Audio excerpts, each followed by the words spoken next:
Hey everyone, my name is Chuck and I'm a marketing specialist here at Study in the USA. Thank you for joining us today. We'll just take a couple of moments before we begin so that more people can join us. But in the meantime, we'd love to know in the comments which major you're planning to pursue at your college or university. So today is day 5 of our series, My Dream, My Destination, alongside our partners TOEFL. And we've had the opportunity these past couple of weeks to speak with students and faculty who once had a dream and are now actually living it out in schools across the US. Among our many incredible guests, many of whom actually did study STEM, we thought that it would be a great opportunity to highlight what it means to be a STEM student and the advantages of choosing a STEM major. So today's guest, Juliana, is pursuing her PhD in geotechnical engineering and has lots to share about the benefits that she's found. But before we can get into that, I wanted to mention that you should stay tuned for the end of the session, as we will be providing you with a very helpful promo code for a discount on the TOEFL test registration fee. On top of that, Study in the USA will be offering a $50 Visa gift card to one special winner. So tag your friends in the comment section and we'll do a drawing to pick the winner shortly. Also, we will be having a Q&A at the end of the session. So if you have any questions, feel free to put them in the comment section and either Juliana or one of the TOEFL moderators overseeing the chat will get to answering those shortly. And so with all of that being said, Juliana, tell us a little bit about yourself. Where are you from? Hello, everybody. Well, I'm from a little island in the south of Brazil that it's called Florianopolis. It's a really beautiful place. A lot of people like to spend vacation there, and I was privileged enough to be born there. Well, it's great to finally speak with you today. So what made you decide to become a civil engineer with a focus on geotechnical engineering? Well, actually, my first major is journalism. I didn't decide to be an engineer for the first time because I think everybody has that little, be a little bit scared about engineer because you need to be like a genius in mathematics. And I was not like that. And then I decided to do something totally different. Actually, I got my first bachelor degree in journalism. But then I realized that I would like to do something more than just talk about what is happening around the world. And I would like to have a degree that I could interfere in what is happening around the world. And I thought about engineering because first is a degree that gives me, as a woman, I think it's important also for me to have financial independency. And as a STEM major, I knew I would have that. And also I knew I could interfere in my city. I could help other people to have a better environment because I could change designs, different projects, and that's what attracted me to engineer. And actually, how I got into geotechnical engineering was kind of a funny story. When I got inside the engineer university for my first semester, a professor heard that a journalist was studying engineer. And she said, like, I need this journalist to help me to write the engineer articles about my research. And she was doing research in geotechnical engineering and actually how to prevent landslides, because in the island that I was born, we had a lot of issues with landslides that truly destroy a lot of places. People can get killed. So it's a really bad issue in the local area I was born. And she was studying exactly like that. And because she decided to invite me to participate in the research project, so she hired me to help with the articles as my background was a journalist. Then I decided to participate a little bit more. This is like, why don't you go to the lab to see how the experiments work so you can write a little bit better? And that's exactly how I got into geotechnical engineering, because then I started to participate in research, and then I got fascinated about like how to help a lot of people, because really landslides are an issue in a lot of places around the world. And I got really interested about the research. And that was my first semester in the civil engineering. And here I am doing a PhD all the way in geotechnical engineering. That's awesome. I think it's really special how your past experiences played into everything you ended up doing in the future. And it just kind of kept building on all of the previous experiences that you've had. So definitely looking forward to hearing more about all of that. But where do you study exactly? And why did you decide to study in the USA in particular? Well, right now I'm doing my PhD in Geotechnical Engineering at Purdue University. It's located in the United States in the Indiana state. I'm living right now, I'm talking to you right now from West Lafayette, the city where the university is located. It's a pretty calm and small town that I like it to live it here. And why Purdue and why United States? I think, first of all, after I got my bachelor degree, that same professor, that her name is Diaz, Regina Davison Diaz, she mentioned to me a scholarship to do my final thesis abroad. So I got a really nice scholarship from the Brazilian government while doing my bachelor degree. So I did part of my bachelor degree in Netherlands. And then over there, I got even more involved in research. And when I came back, she mentioned, wow, you're already so involved in research. Why not keep doing that? Right. And so she mentioned to me another scholarship from the same Brazilian government, the Science Without Borders scholarship. And then she mentioned, why don't you go for a master's or a PhD? And then that's why I decided. And then she mentioned Purdue because she said like, oh, Purdue is a great university. It's located in the United States, has awesome professors. And then I start to research a little bit about it. And then when you check STEM majors, United States, first of all, it's just to Google it. You have all the best universities focus on engineering are located in the United States. And then I start to search about Purdue, and I think it was like 2016 or something. Purdue won like this title of the best university in the world to study civil engineering specific, and she's always like in the top ranking universities related to engineering. And I was like, why not, right? I think it's so cool how that one connection you made was able to have such a big impact on all these different endeavors that you wanted to go on. And so I think Purdue was the perfect fit because it connected you with her even more. But so what do you think has been the biggest advantage of choosing a STEM major then and choosing to study it particularly in the US? Well, the STEM major for me, as I mentioned, it can opens doors. So I know that having a degree from a Purdue University here in the United States is a well-known university around the world. So I love the opportunity to study in Netherlands. Then I had a great opportunity to do a project in Spain. And now I'm here in the United States. And I live in Canada before. So I kind of like, I love this possibility that STEM majors give to you, because I always talk to my students that 2 + 2 = 4 in anywhere in the world. And that's what I love it about. And for sure, if you have a great degree from a university that is well known around the world, you can get a job opportunity anywhere you want. Yeah. So it definitely sounds like STEM has taken you around the world.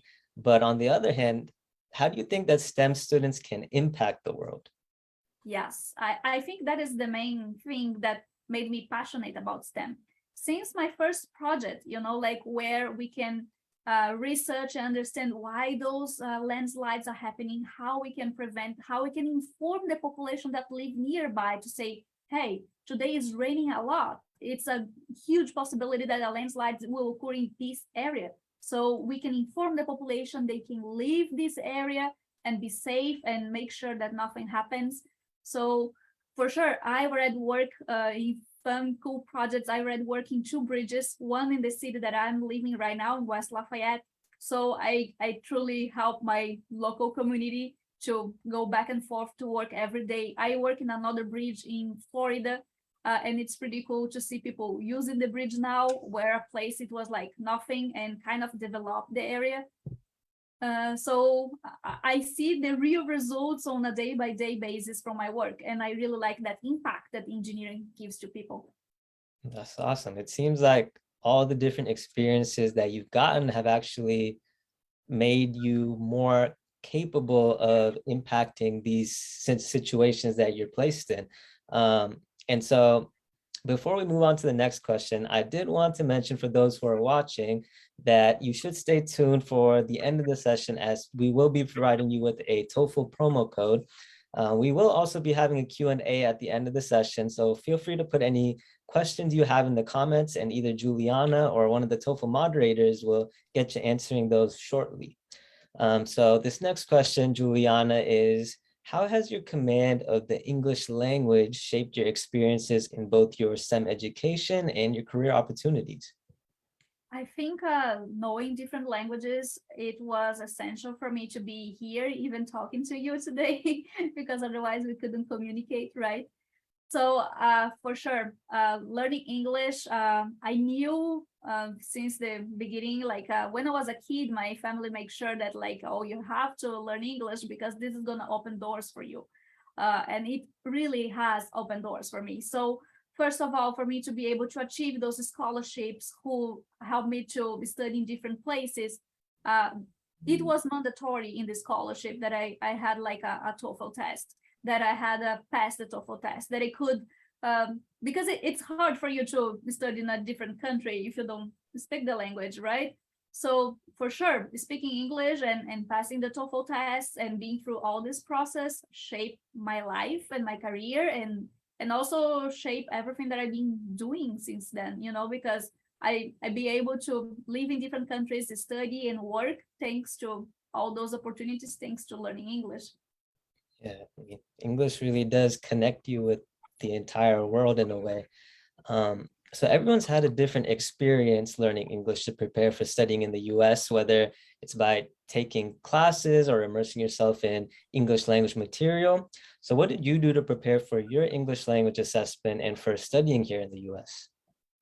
Well, I since the young, my family always make sure that I had like English classes in addition to my normal English classes. So they always make sure that like I knew the importance of learning English, even though that I believe like I started studying English really young, and maybe I even didn't know about the importance of the second language that time, but no, today I can see the results and how important it is, and I'm happy that my family always make sure that I understand that. So I study English is in private schools. I study English in my normal school, like high school, middle school. And then my family realized that for me to, like my family always making sure that I have the importance of learning English. So they sent me to Canada too. So it was actually a TOEFL school, like it was like a preparation for taking the TOEFL. So I immersed myself in the language. I lived in Canada for half a year and just studying for the TOEFL test, learning how to understand the process of the questions, the process of the test itself. And for sure, when you start to study different languages, I converted everything, like my computer, I put in English, my cell phone, I put in English. I try to watch movies in English, listen music in English, sing in English, and try to immerse myself. I think that's the best way, especially in Brazil, where not a lot of people speak English. So it's really hard for you to practice on a daily basis. So every little thing that I could do, I was trying to put in English in my life so I could practice a little bit more. Yeah, I think that's such a unique. Oh, Oh, sorry, I forgot to mention, like for sure, there's a lot of like resources on the TOEFL website as well, because a lot of people don't know how to start. And I think that is the best place to start, like how to get some idea how the TOEFL it is. I remember that is well, my tip right now that I remember, it's been quite a few years that I did all the process, but I remember that I paid the TOEFL test kind of like in advance, so I could have access to all the materials, so I could take more time accessing all that material and studying more. Because I think the best place to study is actually the TOEFL website, because they have like a practice exam, so you go to the exam already knowing what you're going to encounter, so you don't feel that nervous. And I think that's the main thing, because a lot of people go to the TOEFL test little tense, and if you know already what you expect, you can get this easily. And sometimes you just need to be a little bit more relaxed. I think that's great advice because, I mean, if you're going to take the TOEFL test, TOEFL itself has so many great resources that can be helpful for you as you're learning English. And kind of touching on what you said earlier, even, I don't think I've ever heard anyone say that they changed the setting on their phone to be English and really immerse themselves in that way. So I think that's a really good tip for students who are trying to learn English.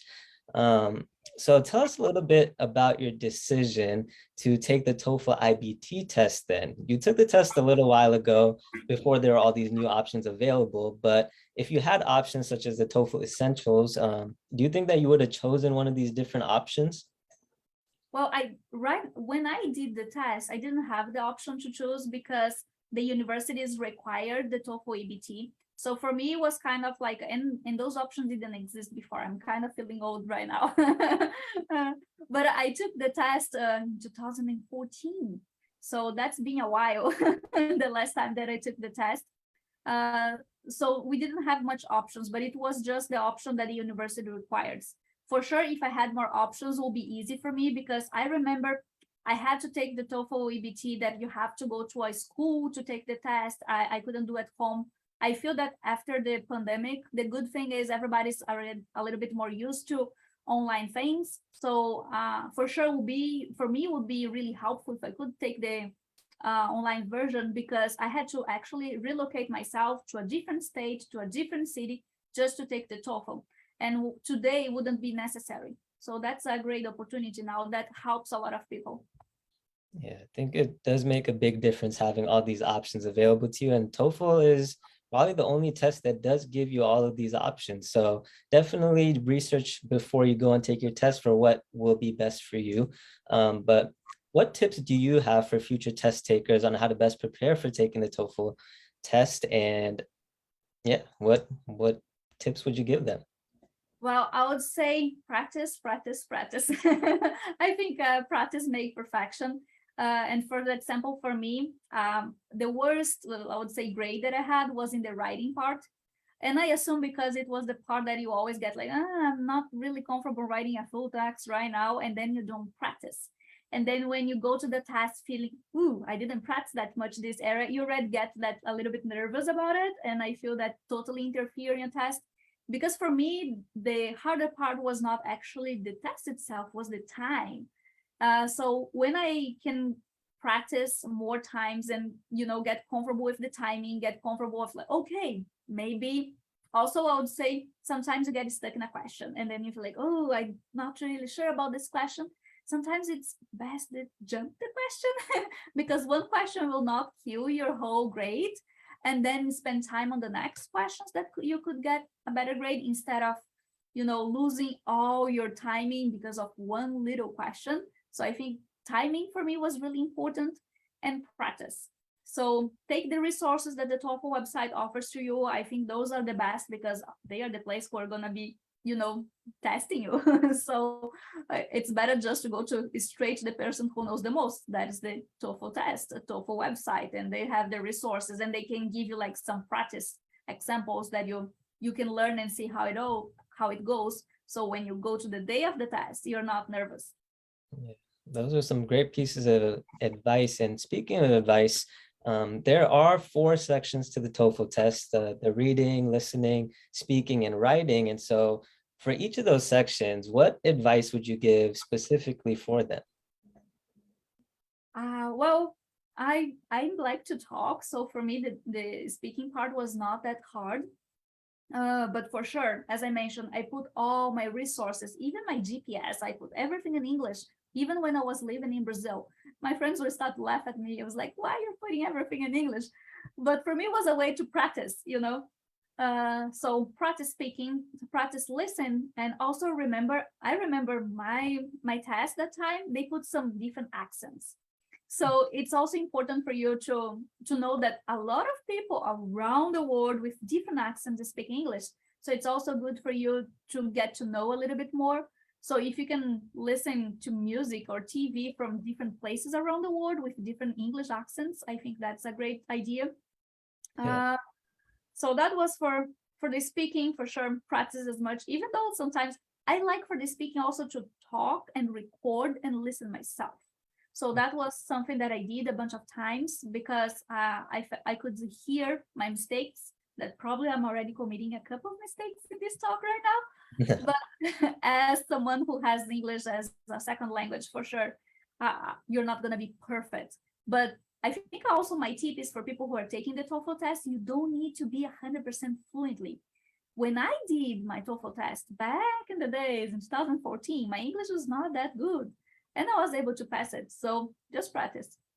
Yeah, I mean, your English is super fluent now, so don't even worry about it. Um, Thank you. but I just wanted to remind all of you who are watching to stay tuned for an offer from the TOEFL brand at the end of this session. We will also be having a Q&A at the end of the session, so feel free to put any questions that you have in the chat, and either Juliana or one of the TOEFL moderators will get to answering those as soon as possible. And so speaking of advice, you mentioned that you earned a competitive scholarship for your education.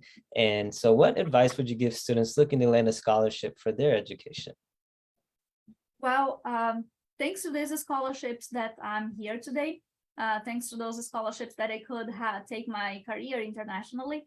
And for sure, as again, there's no miracle, because I feel a lot of people think that for to going abroad, to study abroad, you need to be kind of a genius or something, like that's not the reality. The reality is just gotta practice, and to get those scholarships is the same thing.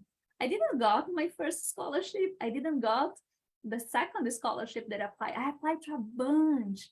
And as more you apply, more you learn how the development process happens, how many letters you have to write. You learn a little bit about how you can improve it. And then sometimes you are not selected, but then you learn like the people who were selected, what they did different from you, and you start to learn the tricks about all those applications process too. So there's no miracle. I'm not a genius. I'm a basic, normal human being. You just practice, and I apply to a lot scholarships. And sometimes you get the luck to get selected in a couple, and I still apply. I keep applying to other scholarships that could help me financially to keep going on my PhD studies, that could, offer me more career opportunities. So there's no miracle. It's just applying and learning for more opportunities. And sometimes also it's good to get involved, like have a group of friends who are in the same boat as you, and you can help each other and apply with each other, and read the text from each other. So it's like, oh, that student is. So sometimes if you have a group of people, could be nowadays you can have even like virtual friends who are doing the same thing, and you match online. I met a lot of friends like that.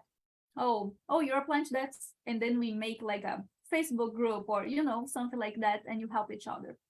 Yeah, I think that perfection is something that like people always seek after. And I mean, perfection isn't always realistic, but sometimes it just takes trying over and over. And the more you try, the better you'll get at it. And eventually, yeah, one day like it will end up really good and someone will end up noticing it. And so just keep trying and you'll get something eventually.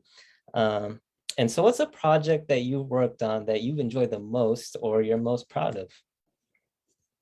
Well, as I mentioned, I work in many different projects. The one that I think was like most recently was a bridge that I worked here in West Lafayette, because I feel that this city, this university, Purdue University, offer me so many opportunities that I would like to somehow give it back to this community that received me so well. So I'm really happy that I was able to help in a bridge project here in the city.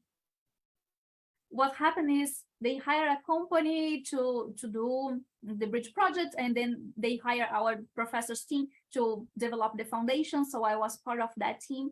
So it's nice to see the whole development of the bridge, and then we could go in the bridge when it was already built and tested and check everything. So it's nice. I cross the bridge every day, and I can see the results of my work, and I can see a lot of people also using my work, right? My designs. And so that made me really happy that I could do something for my city that I'm living right now. So awesome. And I'm glad you're able to give back to your city and your community. I think that's such an important part of finding something that you love to do and really giving back to the people who got you there. And so can you tell us a little bit about how you're involved in mentoring the next generation of women in engineering and pushing that forward?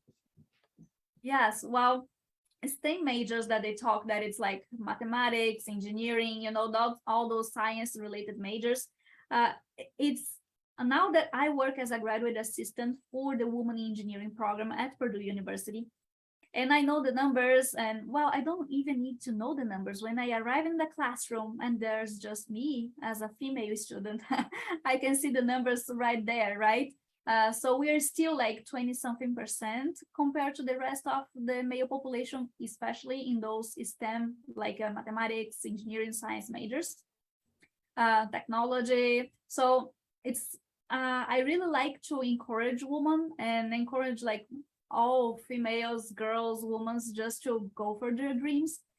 First of all, I think like those majors, they can give you financially independence, and that sometimes it's really important also for a woman, because sometimes over the years we were, especially in my country, we were teach that you should get married and a husband will support you, but that's not exactly what I want.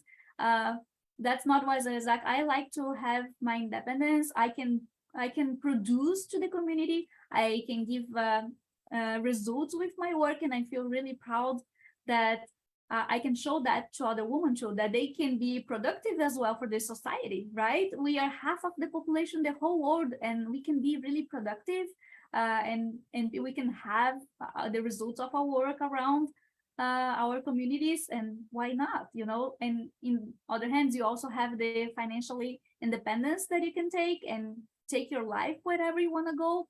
And I would like to show that to other girls and women, and show that you can do whatever you want with your life. Even though you're a woman, you don't need to be a genius in mathematics just to be an engineer. You just need to have dreams. I think that's so powerful and empowering. And I think you're the perfect example to show women that anything is possible. Like, you were the one out of the 250 working on the bridge. And so I think your whole story is just such a powerful example of what they can accomplish. And so living in the US and using English in your day-to-day life, what stood out to you the most about speaking English in the US? What is stood out the most is, for example, when you start learning English, especially back home in Brazil, I believe we always start with like the basics, and people teach you like on the English school, like, hello, how are you? My name is Juliana. The book is on the table. Those traditional sentences. And when you go to study and live abroad, you see like, hey, what's up? How are you? And it's like a little bit more informal. Also, for me, when I was doing all those applications for scholarships, for studying abroad, I was extremely nervous to send a grammar mistake when I was typing an email, for example. And sometimes you're, exchanging a bunch of different emails. And nowadays, even American people, sometimes they send emails with little silly grammar mistakes. All those double letters. Sometimes I receive emails with silly mistakes, and you're just typing fast on a crazy day. This doesn't mean that you're stupid, that you don't know, and sometimes it's just a typo error. So don't kill yourself because of that. I think that is the main thing. Like, people are not so judgmental as you may think. Yeah. Well, it sounds like the English that you learn and the one you use aren't exactly different languages, but they are kind of different in some pretty big ways. And so I hear that you do speak 5 different languages to different degrees. Can you tell us a little bit about your passion for languages and how it shaped your experiences both personally and professionally? Yeah, so everything starts with English. That was the first language that I learned since I was young. My main language is Portuguese, because I was born in Brazil. And I was born in the south of Brazil, that it's really close to Argentina, Uruguay, Paraguay, other countries that speak Spanish. So as I mentioned, I was born on a beautiful island, that it's a beautiful touristic place, a lot of tourists from other countries, and the majority of them are from surrounding countries as Argentina, Uruguay, Paraguay, Chile, and they speak Spanish. So because Portuguese is pretty similar to Spanish, it was kind of easy for me to learn. And actually, Spanish opened the doors for me to do a special project in Spain. So I feel languages always associate with opportunities. So I also went to Netherlands. My studies were in English, like the whole university was in English. But to live in Netherlands, it will be nice to know at least the basics. And that's why I was in Netherlands. I was studying Dutch, so I learned the basics of Dutch.